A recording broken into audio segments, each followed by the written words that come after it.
have added 4 observers to the course as well. And they will not be getting any hands-on experience as such, but you'll learn a lot by observing. And maybe if the faculty decides and allows you, you will be allowed to do a little bit on the mannequin as well. So we'll start. Now I'd like to introduce you to our national faculty members. The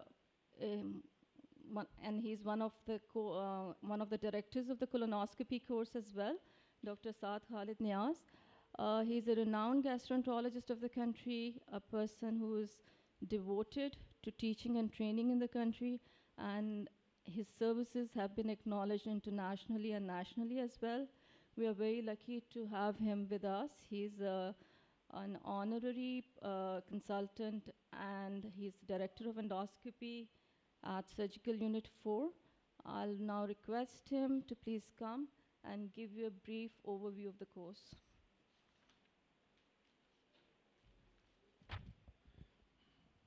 Bismillahirrahmanirrahim. Assalamu alaikum, everybody. Thank you, Sajda, for the kind introduction. Okay, like Sajda said, we are very fortunate, to be honest, to have this course here. And the only thing that I would like to add is that there are hands-on courses, quote unquote, in Pakistan, elsewhere, but no course which is hands-on as we do it. Those courses are limited to a few people, sometimes as many as 20, standing around a patient, and then you're given a little bit of a scope touch. And that, to be honest, is not really hands-on. But as far as the proper hands-on course is concerned, we are very proud to say that we are the only center outside UK doing courses like this one. So this is exactly the same course that somebody would have an opportunity to do in UK if you were actually embarking upon doing gastroenterology training, especially if you're going to do colonoscopies. This is a must course.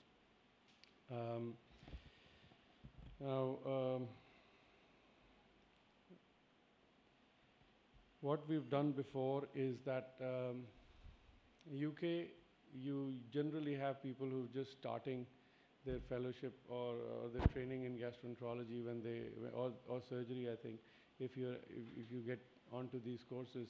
And initially in our course we had a lot of basic training as well, which over the courses we realize is probably something that we can do as the course goes on.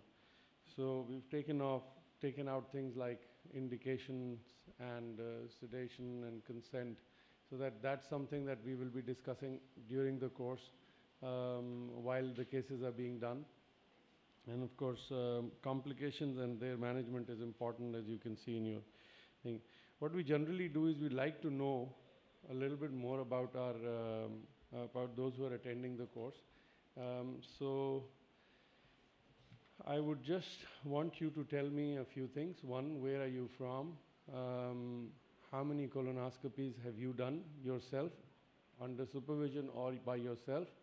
And how many times are you getting into, are you completing the procedure? And how long does it take you to do it? And what kind of sedation do you use? Okay, so I'll just ask them in case you forget any of these points, we'll just ask. This is important for us because we then get to know where you are, okay? And then, of course, accordingly, as we go on into the hands-on training and other things. And also, if you can just say what you think is difficult. So if I can start with Dr. Fakhri Alam. Dr. Fakhri Alam is not here. I'm sorry, he's not here. Just Dr. Sahab, can you just tell me your name and where you're from? Yeah, we can hear you. My name is Dr. Lamabas. I'm from Services Hospital, Lahore. I am master's gastroenterology. I have done in 2016 November. And during training, I did about 10, 15 colonoscopies, but those are endoscopy. Then I had a gap of 3 years because I was posted somewhere else where the opportunity was not available. And now I have again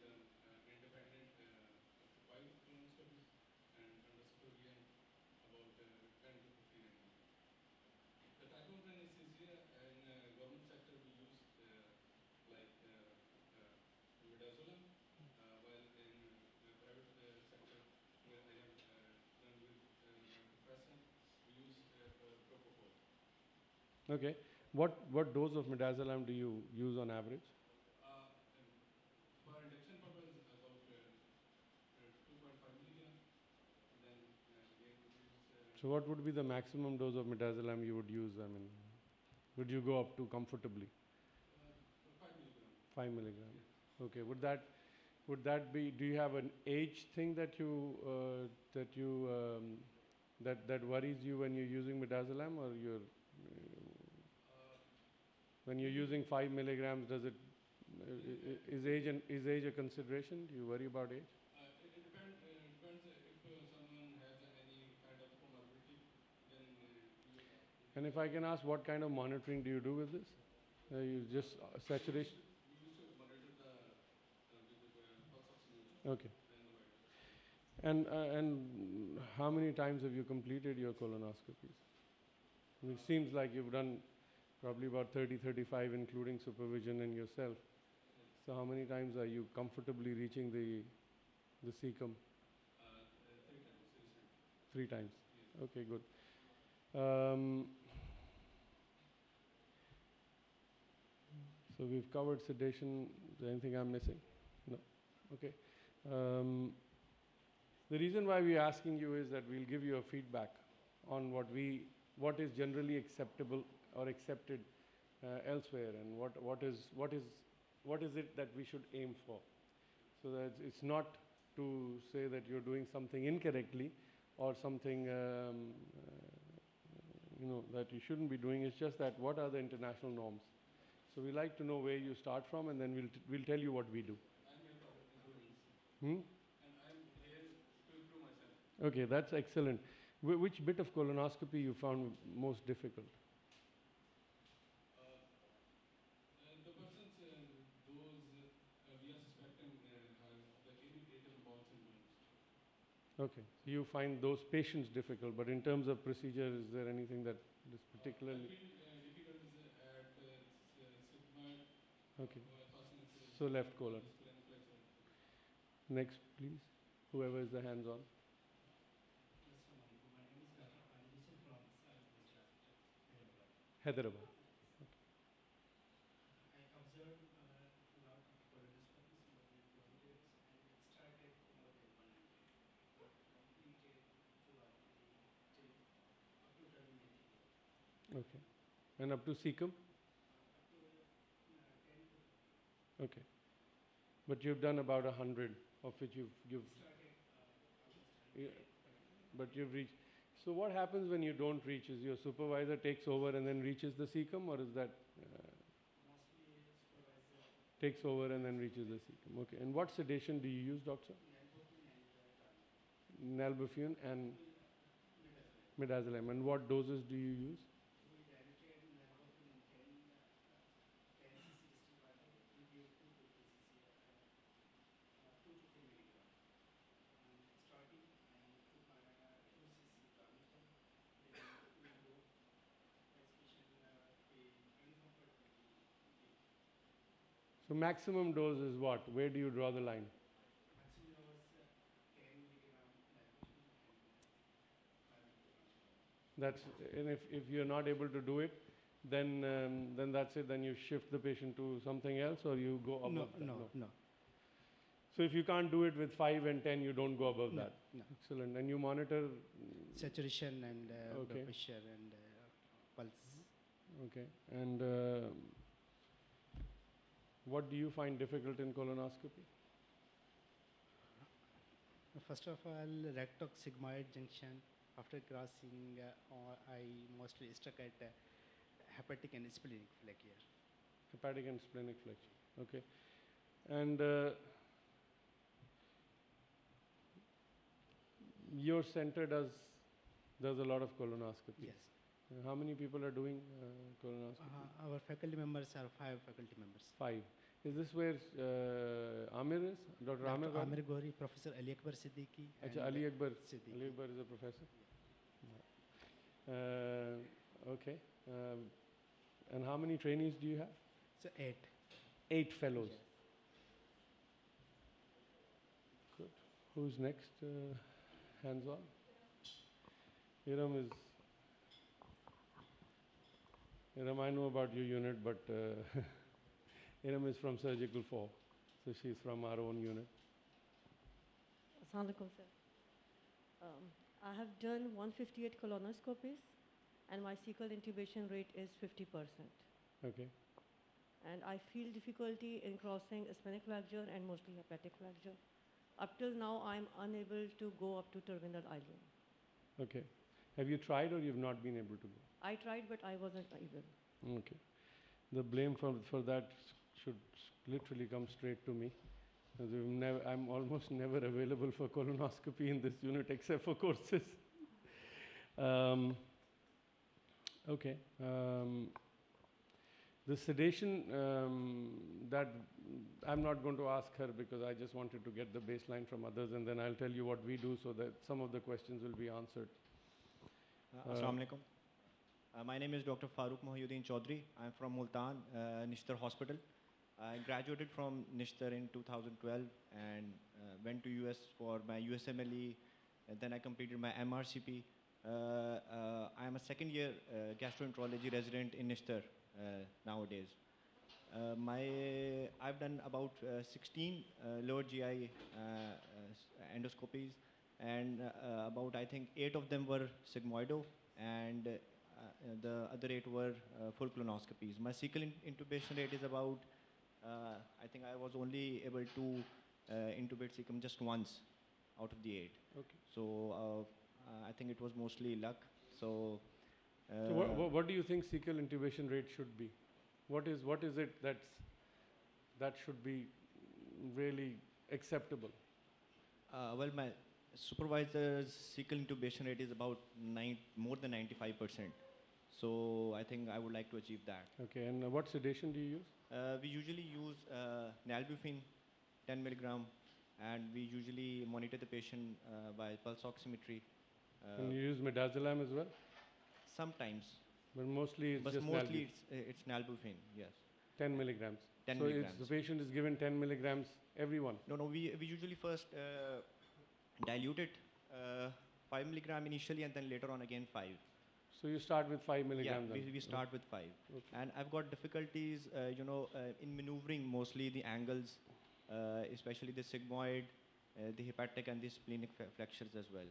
Okay. So, and also I've got problems in whenever I encounter a loop, I'm unable to, de-loop the scope. That is what I'm having problem with. So I've done about 16. Okay. I'm a beginner. And obviously, you come from a busy unit, and your supervisor has an excellent cecal intubation rate. So your unit is a single-hand colonoscopy technique or 2 hands? I mean, when you're doing, you use both hands? Or is No, it no, just one. Our supervisor encourages us to use only one hand. Excellent. Yeah. Cheek. Great. Thank you. Who's the last one? I'm Dr. Fakhri Alam from Hyderabad Medical Complex, Peshawar. Okay. So you probably didn't hear me. We were just asking,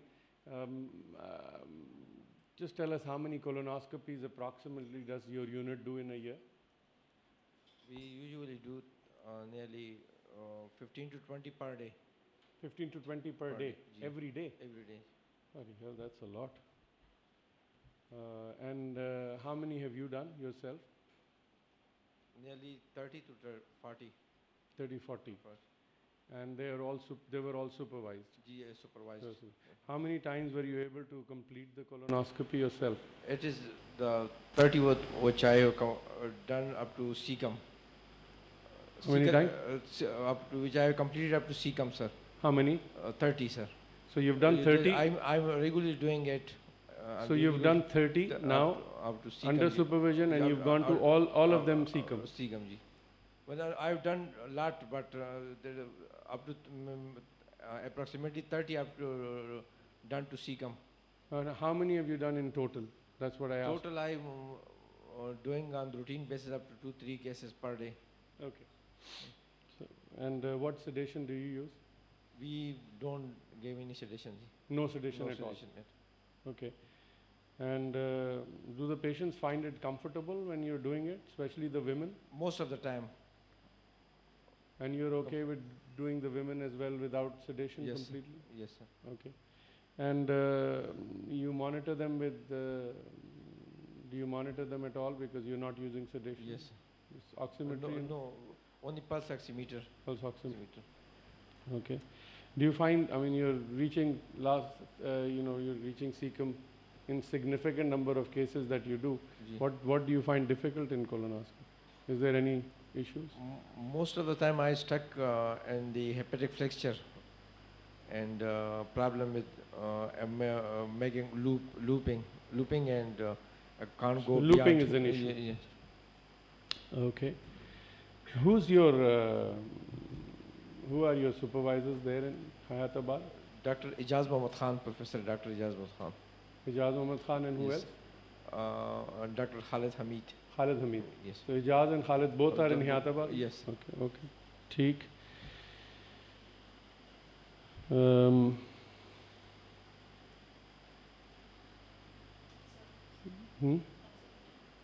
Observers. Observers में कौन है? Who is here? I know 1, 2, 3, 4. Okay. So we'll start with Masood Khoso. Who's Masood? Can you pass on the thing? We expect, when we are selecting hands-on, we expect them to have had some experience in colonoscopy. For observers, we don't want, they don't have to have any experience in colonoscopy, so they can be zero. So where are you from? Just more of an introduction for yourself. Sir, I am second year GI resident at JPMC Karachi. Oh, JPMC Karachi with Dr. Nazish Bhatt? Nazishpur, yes sir. Okay. Are you doing any procedures? No. Sir, we do colonoscopies on our... No, you. आपने अभी खुद किया है? So, sir, I have assisted more than 100 colonoscopies and I did 5... What is assistance? You stood next to the patient, next to your supervisor, or you actually did it yourself? No sir, I was next to the supervisor. Next to supervisor. So you are actually basically observing. Yes sir. Okay, good. So you've observed 100. Yes sir. And when More do you than- get a chance to do? When will they allow you to do? What is the system? Sir, I have done 5 to 6 You've already done. sigmoidoscopies. Okay, good. Yes sir. Good. You realize we are not going to give you any hands-on. Dr. Sajda has been very clear on that, because one of the things that comes from the observers is that, I wish we should have hands-on for observers as well. If we did, then we would actually jeopardize the main reason. This is something that is different from UK. UK courses don't have observers. Initially, we had a lot of demand, and we thought we'll have some people come and see, because those who want to start, you learn a lot. But obviously, you won't get hands-on. That's the difference. Okay, Dr. Sadaf. I'm Dr. Sadaf Chishti, resident year 3 at Surgical Unit 4. I've done 4 sigmoidoscopies but have never completed any colonoscopy. You've done 4, so yeah, that's great. Dr. Ali Rashid. My name is Dr. Rashid. I am from Surgical Unit 6 and observed around 2 to 3 colonoscopies. Observed about 2 to 3 colonoscopies. surgical 6. Surgical 6 is now you before Sharia. Okay. Surgical 6 is doing colonoscopies where? Here. 6. Yeah. All right. Osama. My name is Osama Saad Niaz. I'm currently a surgical trainee in the UK, and I have not done any colonoscopies, but I've observed, I don't know the exact number, over 20 colonoscopies with my father. Okay. Right. We have an idea. We have a mix of people with some more experience than others, and that's what happens, because obviously this is the flavor of the course. This is a basic course. So you're not going to go back home as an expert. This is not something that's going to change your colonoscopy overnight. Okay, what will happen is some of the things that you're doing, which the faculty feels are incorrect, will be corrected. Some of the things that you're not doing will we'll hope that you'll start doing. And we'll give you building, stones so that you can start and then hopefully one day reach your supervisor's level, whoever your supervisor is, or anyone else. The quality of colonoscopy is, colonoscopy, you're looking at a few parameters. Obviously, reaching your target or end of colonoscopy, if it is terminal ileum or cecum, in time, safely, without missing anything. And without missing anything, the most important thing is when you come out. What do you think should be the withdrawal time for a colonoscopist? I mean, when you're doing a colonoscopy, how much time should you give minimum when you're coming out?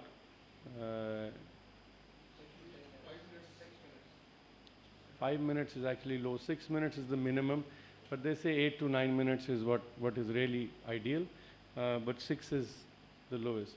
And that's basically based on the fact that when you're coming out is when you actually look, especially for smaller polyps. So it's that, and obviously safety and pain. Some of you use midazolam 5 and nalbuphine, which is KINS. Some only use KINS. So you have different practices. Some also use propofol. In our practice here, we try and minimize the use of sedation. Okay, so we would like to go no more than 2 milligrams of midazolam and 2 milligrams of KINS if possible. You understand why we try and do it is you do it properly, as we'll show you. You will have your patient should not have pain. If your patient is not going to have pain, then you take a step back and say, why do you need to give them analgesics? And the patient does not have pain because you're doing it correctly. If you create loops, and I'm sure at least few of you must have heard screams in colonoscopy. Yes or no?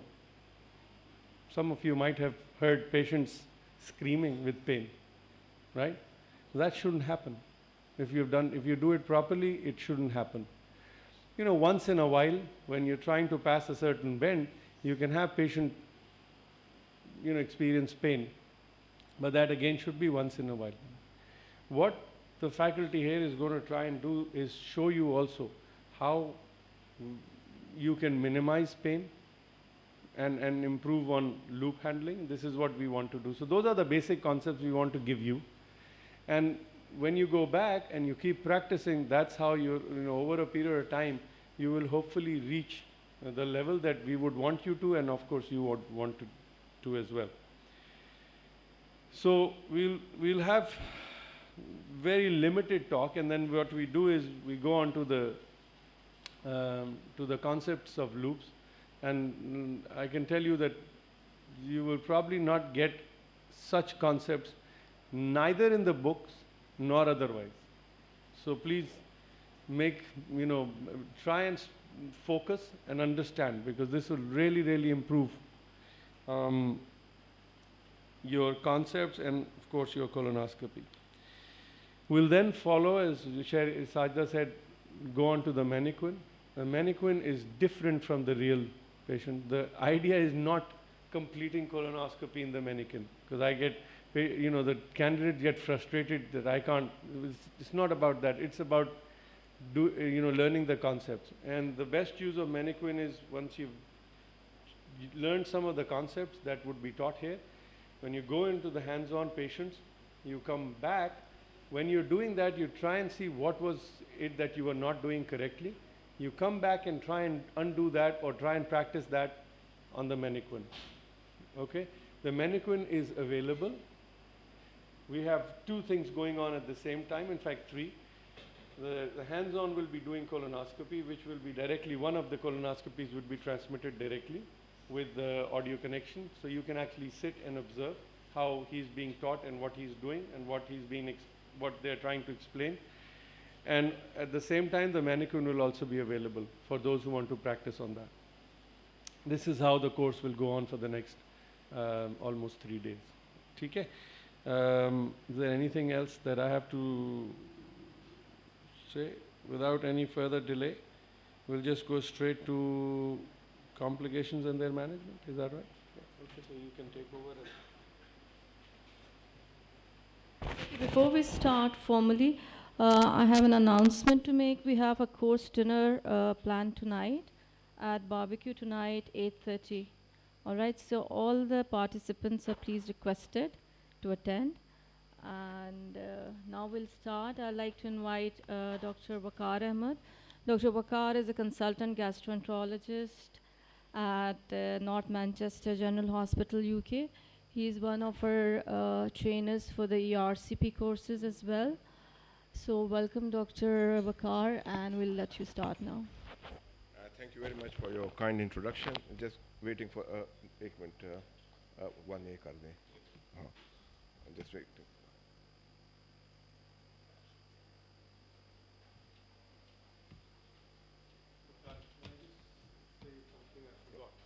I just must add here that the faculty, including the international faculty here, and Sajda, Professor Saryar, myself, we are all actually doing this gratis. We don't get paid for any of this, okay? So the only thing we arranged for them was to travel here. Nothing is paid to anybody. This is purely to teach you all. So we are here to teach you, and hopefully you are here to learn, and we should be able, and if we can do that, then their trip, all the inconvenience and everything and our efforts, then obviously they will achieve what we want. Thank you. Right. We have reformatted the structure of the course. So you might find this slide in a bit of a disorder, but anyway, I'll try my best. I'll try to edit them as we spoke. This is the 7th hands-on basic skills colonoscopy course. And as Dr. Saad pointed out, this gives you a basic concept of colonoscopy. You do not become masters of it. To achieve mastery, to achieve competence, you need to practice under supervision in your program. This is only to put you in the right direction. It is a mandatory course for UK trainee registrars. Every specialist registrar has to undergo this course before they start their program. So it is on the same. The aims and objective for this module are consent, indication and contraindication of colonoscopy, sedation practice, theory and practice. You will pick up all these things as we go along. Initially, I used to put them in my lecture, but as we try to make it less boring, because during the lecture, I bet 70% of you will doze off to sleep. So I'll skip all those, but you will be picking those up as we go along. Oh, sorry.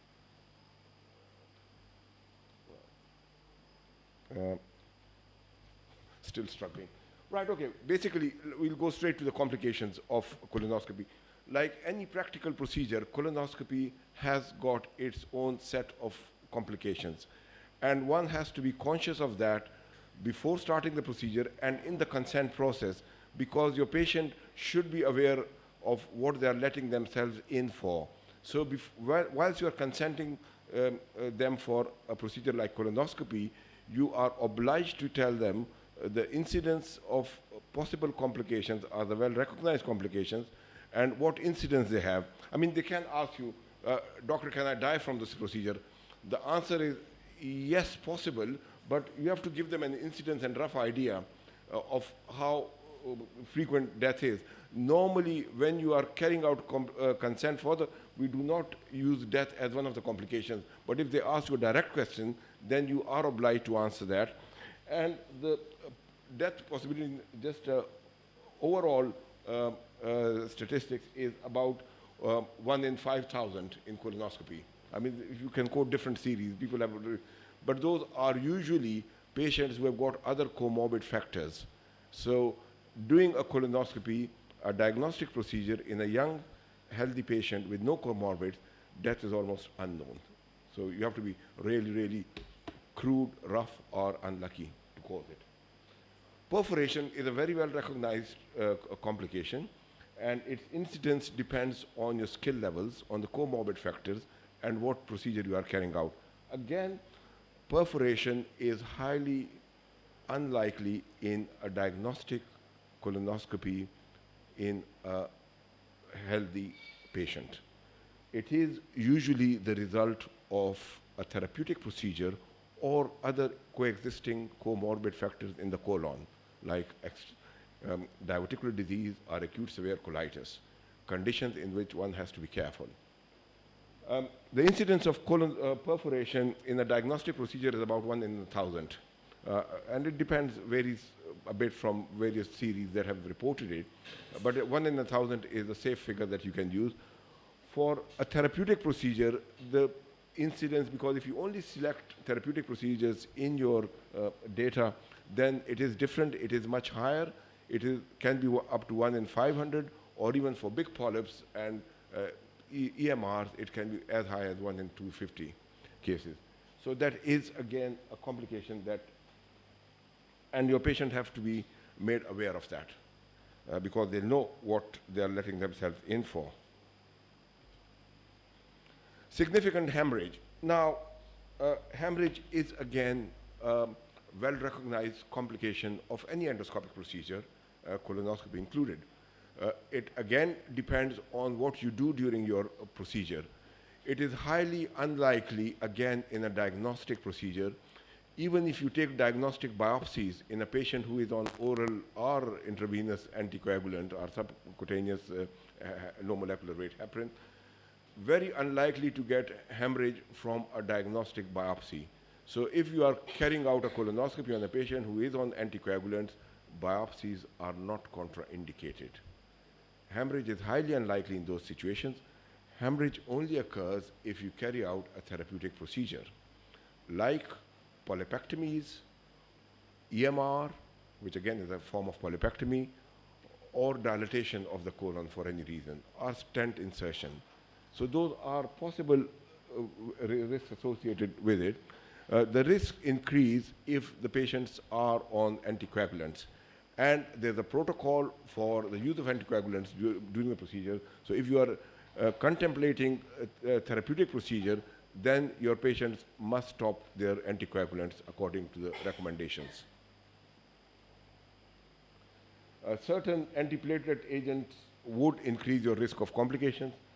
Aspirin is not one of them, but clopidogrel, an antiplatelet agent, does increase your risk of complications, and normally we advise them to stop clopidogrel a week before the procedure. Some of the newer anticoagulants are a bit of a nuisance. Anticoagulants like apixaban, dabigatran, you have to stop them at least 72 hours before the procedure. But you can get these guidelines from the perforation during diagnostic colonoscopy, as I mentioned earlier, is extremely rare. If you cause it, you are doing something seriously wrong. Your technique is bad, or you've done something very, stupid.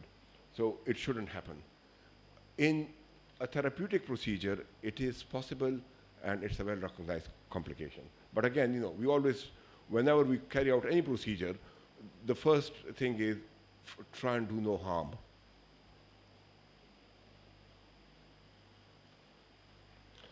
As I mentioned, severe colitis, severe ulcerative colitis is a risk for perforation. And if you are performing a colonoscopy, you find severe fulminant colitis in the patient, stop your colonoscopy. Do not proceed to the cecum because you are putting them at risk of a perforation. So in severe fulminant colitis, it is perfectly acceptable to abort your colonoscopy, because all you need to do from that procedure is the diagnosis that the patient has colitis, the degree of the colitis, and there. Because the treatment is not going to be any different. If the patient has got severe ulcerative colitis, their treatment is intravenous steroids or rescue therapy, which can include biologics like infliximab or surgery. If you get a complication, or like a perforation, what can make the outcome worse? Like anything, increasing age is always a bad prognostic factor. So if you cause a complication in a 90-year-old, the prospects are going to be far worse than if you call it in a 30-year-old. But no one would excuse you for causing a complication in a 30-year-old. Significant comorbidity. Anyone with comorbid factors like COPD, ischemic heart disease, hypertension, diabetes, chronic liver failure, they would have a far worse prognosis. And another important thing, which is very important, is delayed recognition of perforation. If you pick up a perforation immediately, that is ideal. It's unfortunate, but ideal in the sense that you can do something to remedy it. You can admit the patient, you can ask for surgical opinion. The surgeon might not operate on them, but still it is important that you are treating them with antibiotics, you are looking after them. The worst thing you can do to yourself and to your patient is to try and hide that perforation. Do not push it under the carpet. If you do, if it happens, it can happen to anyone. Own it and treat the patient, because that is defensible. If you cause a perforation and it is found out later, then that is indefensible, especially if you try to hide it. So do not hide it, because the prognosis is going to be far worse if that patient turns up 3 days later in an emergency department of another hospital or even your own hospital. So delayed treatment and poor bowel prep. Poor bowel prep because your bowel is teeming with millions and billions of bacteria. So if your bowel prep is not good, you are causing bacterial contamination of the peritoneum. Right. Risk of bleeding is, as I said, general risk is about 1 in 500, but after polypectomy it can be 1 in 250, 1 in, 1%, 1 in 100.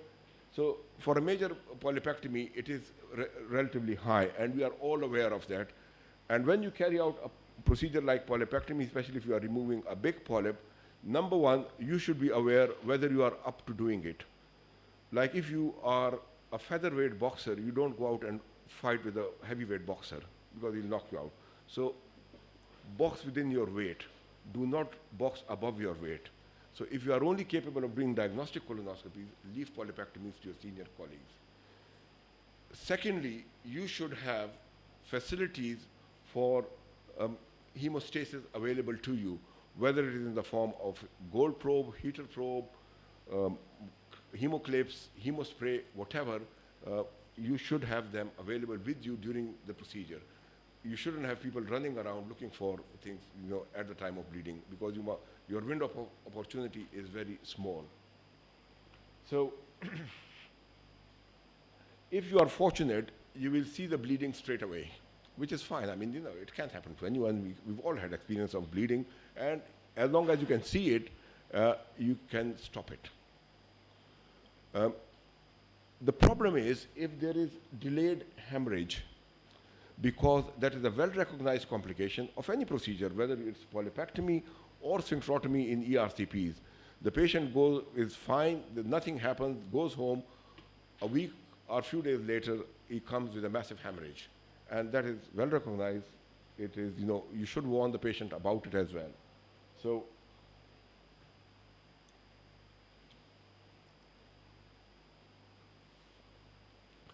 now, when you do polypectomy or EMR, you should be aware of the risks, and that should be conveyed to the patient.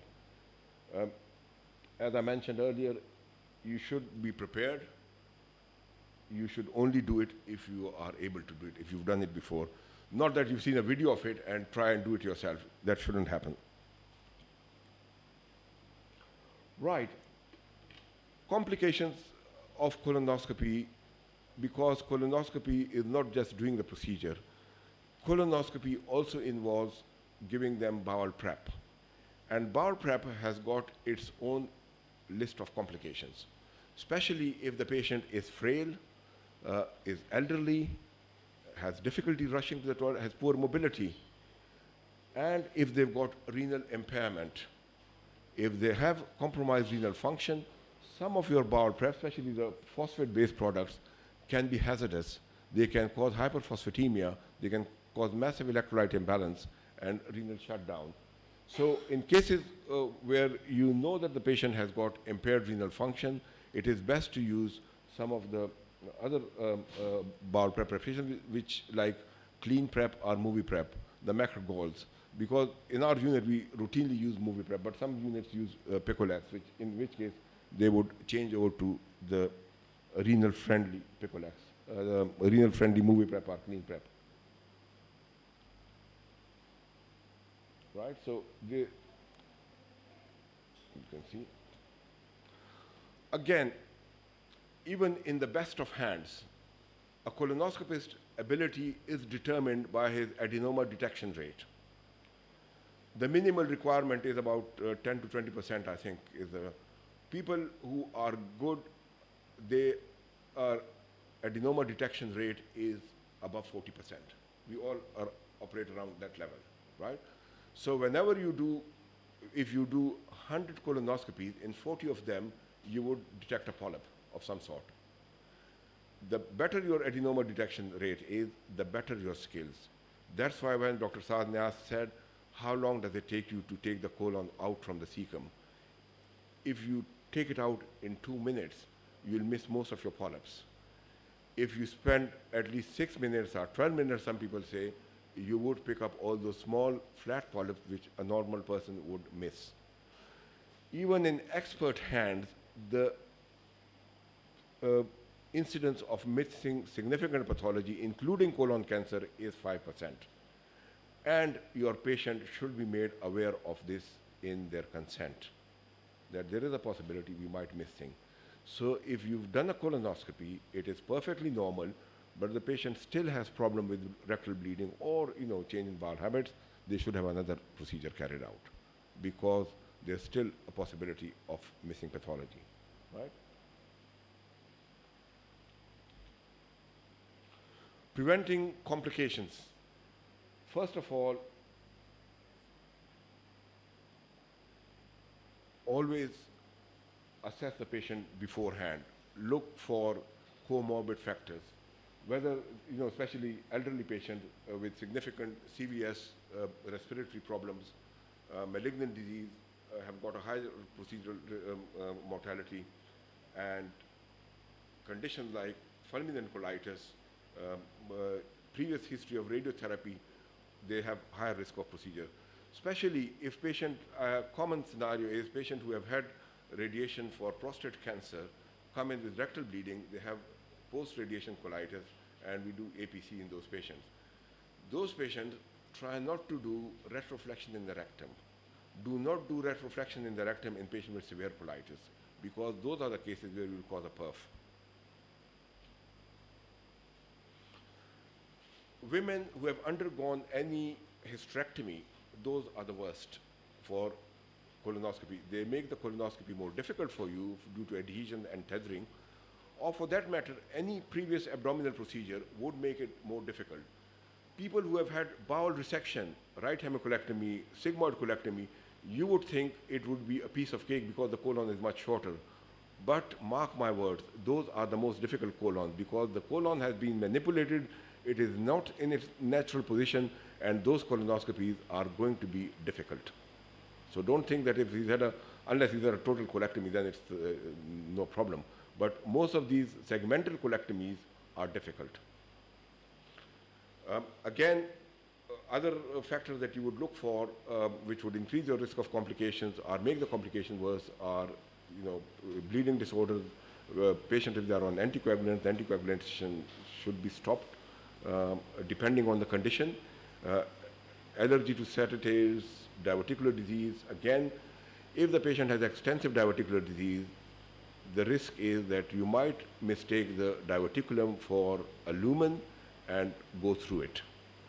Fortunately, incidence of diverticular disease is quite low in Pakistan, but in UK, we've got a very high incidence and patients have very complex diverticular disease. So if you've got something like that, it's always better to ask for senior help. The other question is whether that colonoscopy is really indicated in that patient. If you've got an elderly patient with impaired mobility, is very frail, do you really want to do a colonoscopy? Is the colonoscopy going to change the management that you are going to do? If the patient is unfit for an operation, why would you want to do a colonoscopy there? Because if you are not going to make any difference.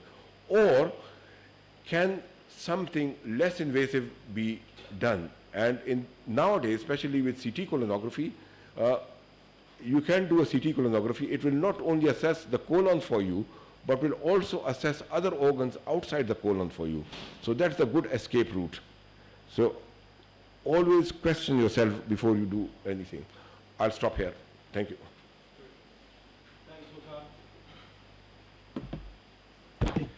Thank you, Waqar. Any questions? Okay, we want this to be interactive. Okay, we have Professor Sajda and Professor Shahryar and Professor Saeed Qureshi. There are 3 professors here, but the 3 who are actually going to be more with you are not professors. Waqar, you are not professor as yet? Okay. So relax. We want it to be very interactive. It's sometimes difficult to understand Paul, so it will take you a little while before you kind of adjust to his accent as well as his humor. But he is, in my opinion, he's the best colonoscopy teacher that I've come across. Okay, so honestly, you're very lucky. I didn't have anybody like that when I was learning. I wish I had someone like him. So, any questions? Have you seen complications? Anybody seen a complication of colonoscopy? You have? Lots of complications in surgical 4 that I can see. What complication did you see?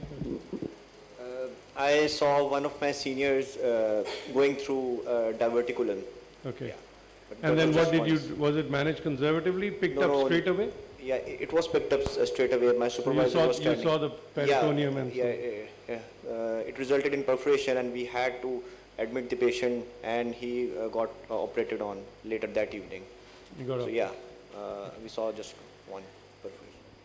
So one of the points that Waqar made, you can relate to that. You know, when you have severe diverticular disease, which I have to say in the last 16 years, now I've been back 16 years from UK. Initially when I came here, I was surprised that I would not see any polyps and I wouldn't see any diverticular disease, contrary to what I was seeing in the UK. And I had been there for a long time, so you know. But if I was to look back when I came, and now it's almost 1.5 decades, so 16 years, there is a change. We're beginning to see more polyps. We're beginning to see more diverticular disease. Whether it's because we've started doing more colonoscopies here, because I don't think I have improved. I am as bad as I was when I came here. I think, you know, we are seeing slightly more, still not like what Waqar sees there, but still we are seeing at least some. And similarly, polyp detection rate, I mean, there's something that just came to my mind. Would the polyp detection rate be different in a population which does not have as many polyps as the Western population? I'm not sure. So, because 20 years ago, more than 20 years ago, I was working on Sheffield, and we had a gastroenterologist from Japan who was way ahead of us, you know, in polyps and invasive procedures. And at that time, flat polyps were unknown in UK. So he came, and I had the good fortune of working with him. He's quite a famous one, Hironiro Yamamoto. At that time, he was not that famous, but anyway, I had the good fortune of working with him for 6 months. And his colonoscopy skills were amazing, which I learned quite a lot from him. He said that they've got these flat polyps in Japan, and he went to St. Mark's Hospital in London to present his finding, and they all laughed at him. They said, oh, flat polyps are a Japanese phenomenon, it's not a UK thing. And he spent 6 months with us, and he showed us the incidence of flat adenomas was exactly the same in UK as it was in Japan, except for the simple reason that we were not picking them up. So it might, I'm not questioning your skills, but the thing is, unless there are other factors. I'll tell you the reason why I say that is because it's Japan's incidence of colorectal cancer is not very different to your incidence in Europe. Yeah. Whereas our incidence of colorectal cancer is different. Our disease of colorectal cancer is also different. We see a lot more rectal cancer than I saw in the UK. I never saw 18 years old coming in UK with colorectal cancer, whereas it's not uncommon for me to see it here. And so, whereas I accept what Vakar is saying, of course, Japanese skills in colonoscopy are, and any endoscopic procedure, or to be honest, in any surgical procedure, is way above most centers in the world, or most countries in the world. But having said that, I feel that, I still feel that probably in our population, and there are certain things that are not that prevalent, whatever the reason. You're doing, we've done, this would be, we've already done 250 colonoscopies here. And what I can do is, we can go back on the 250 colonoscopies and check, and I can tell you, of the 250 colonoscopies, we've hardly picked up polyps. You've been with us, and it's a large number. So, you know, we would have, and we've had 3 colonoscopists observing those colons. So if we take the, and something that we probably can, I've just messaged Iram that it's probably worth going and looking back at just the colons we've done at the course and see what was the polyp detection rate in those where the bowel prep was good. And that would be interesting, because that's 3 colonoscopists watching the colon, so you know it's and in fact a lot more. Yeah. So that's the perforation you've already mentioned. Somebody else, anybody has seen bleeding? I saw a late bleeding case. My supervisor resected a polyp, and it was in the transverse colon. And he stopped the bleeding. There was a slight bleeding at that time, and he used a heating probe, and the bleeding stopped at that time. And but we admitted the patient nonetheless. And later on that evening, she had black-colored stools, and her HB dropped about 4 points. And same day. The next day, yeah. Okay. Yes, so she had bleeding later that evening. That was just one case in my last 2 years. And the patient settled conservatively. Yeah, it settled on its own. Lots of Post-polypectomy bleeding, but managed conservatively most of the time. Post-polypectomy bleeding. ji. Have you seen a lot of it? Was it a large polyp or? Large polyps. Large polyp. Large. Well, I think a very important point made by Vakar here was, don't do something that you're not comfortable with. Don't do something that you haven't done. Just because you come and see it, you see Vakar doing it or Paul doing it, say, okay, well, that wasn't that difficult. They just put a snare and took it out, and that's it. I think you need to understand the experience. You need to understand what you want to do. You need to know. You need to have the confidence. And last but not the least, you need to have the tools that people understand it. There's no point having clips which your nurses don't understand. And you're both struggling, you know, what, are we supposed to do this or this? I think it's very important before you start something or you're doing something, just make yourself familiar with what you have, rather than in that scenario of panic, you're now trying to settle a problem that you're not used to settling or handling. I think that's very important. I think the colonoscopy indications we will discuss, because they will be, we will be doing 25 colons in the next 3 days, so we'll have a discussion on the indication. And of course consent, there's different practices here and in the rest of the world. We need to catch up. We are far behind in something as basic as consent, forget about the procedures. In terms of preparation, we use phosphate-based at the moment, but the PEG solution has also come here. That's also arrived, and it's not very expensive. I think it's CCL. Ali, is it CCL? जो PEG solution जो लेके आए, one of the companies has brought that. हाँ, Sasha. ठीक है, I don't know who has brought it, but global. Okay. And so that is also available, and it's not expensive. So if we are ready, we can ask them to bring the so prep, we use phosphate base, which is basically, I think, practiced universally in Pakistan. Most centers I know use those two solutions, phosphate-based solution, which is similar to that.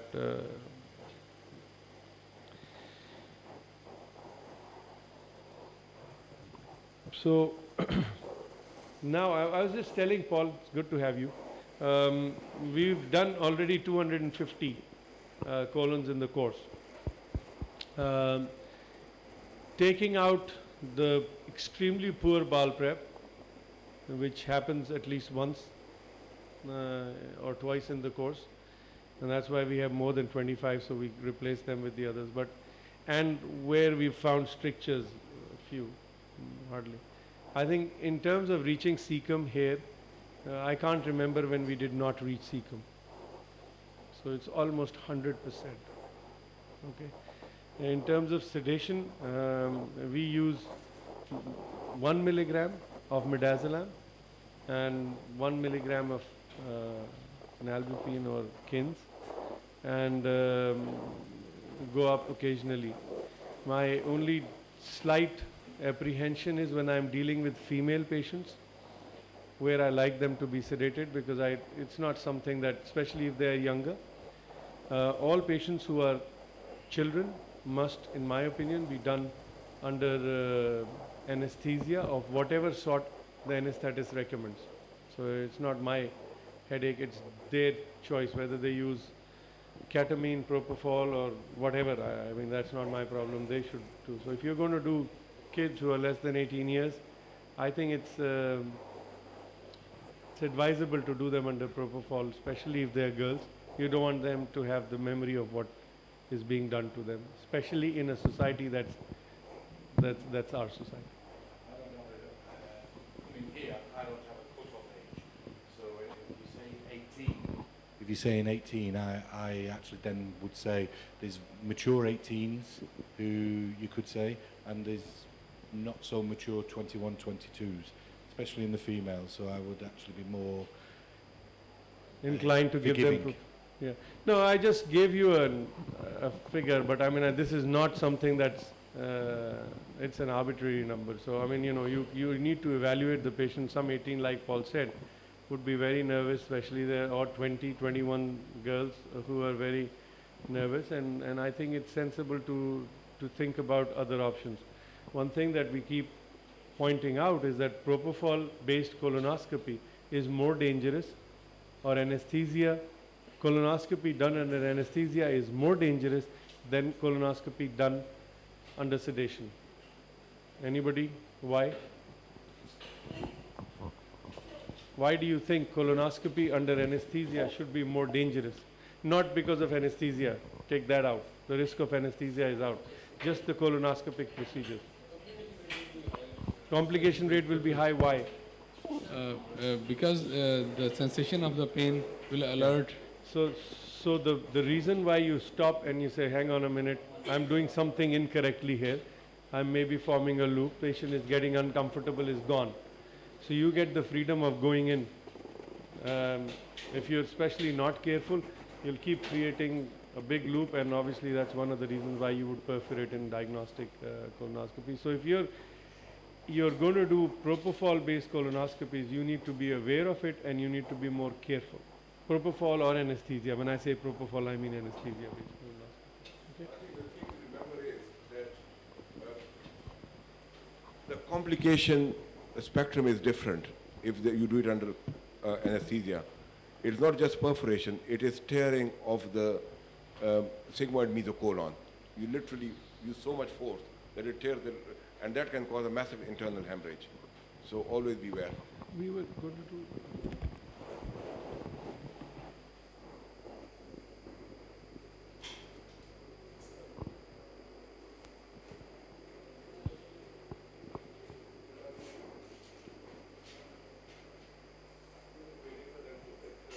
Just waiting for them to set the thing. While you're waiting, any questions?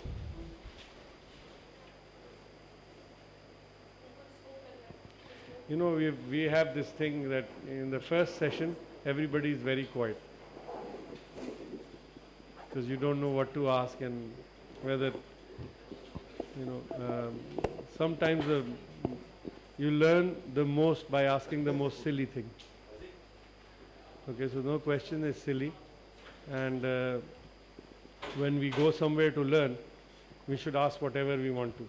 whatever we are not comfortable with, whatever you want to, whatever query you might have.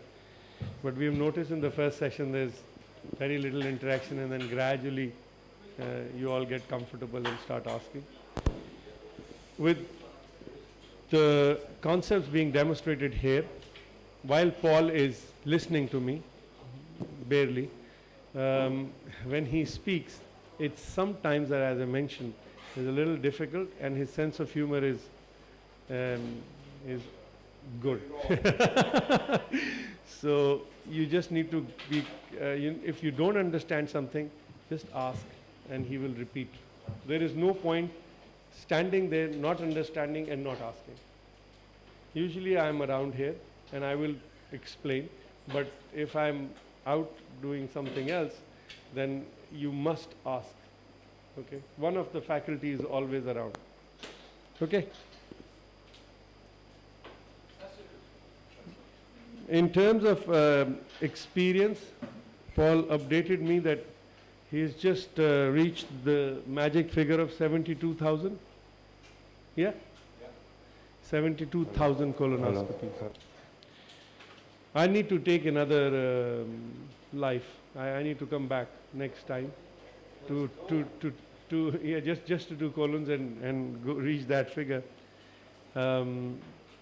Paul's love, passion, and life is all about colonoscopy. Janet is his wife. Unfortunately, Janet is the second wife, not the first. First is colonoscopy, right? So over to you, Paul.